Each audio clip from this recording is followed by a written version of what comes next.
শুভ শারদীয়া সবাইকে প্রথমেই জানাই পঞ্চমীর অনেক অনেক শুভেচ্ছা। সবার দিনটা ভালো কাটুক, আনন্দে কাটুক। তো রাত পোয়ালেই তো ষষ্ঠী, তো চলে আসলাম আমাদের পুজোর এখানে থিম।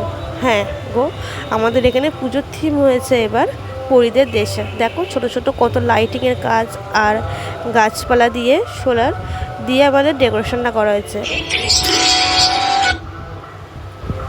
তো কেমন হয়েছে একটু ডেকোরেশনটা সবাই জানাবে। এটা হলো আনারপুর নেতাজি তরুণ সংঘ কালীবাড়ি প্রাঙ্গণ বাদুরিয়া। তো চলো আমরা তো এবার মেন প্যান্ডেলে প্রবেশ করছি। এই দেখো পরীদের দেশে বলেছি না, সত্যিই যেন মনে হবে পরীদের দেশে চলে এসেছি। তো এই যে ছোট ছোট সোলার কাজ করা, মিডিলে একটা পরী খাঁচায় বন্দি ঘুরছে। তো এই যে ছোটো ছোটো উপরে অনেক পরী, স্টার, তারপরে সোলার কাজ দিয়ে কাজ করা আছে। বাচ্চাদের দৃষ্টি আকর্ষণ তো নিশ্চয়ই হবে। আর আমাদের এই যে প্রতিমা শিল্পী হলো বিকাশনাথ তারাগুনিয়া।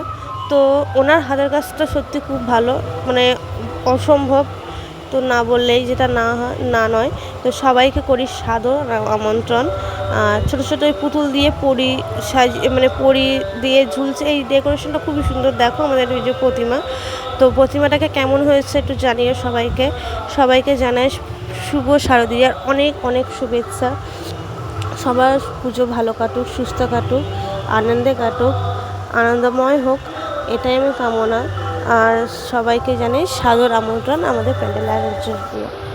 তো আমার ভিডিওটা কে কোথা থেকে দেখছো সবাই একটু কমেন্ট করে জানিও। ভালো লাগলে লাইক কমেন্ট শেয়ার করো, আর সাবস্ক্রাইব বাটনটা বেল আইকনটা চেপে সাবস্ক্রাইব করে রেখো, যাতে পরবর্তী ভিডিও তাতে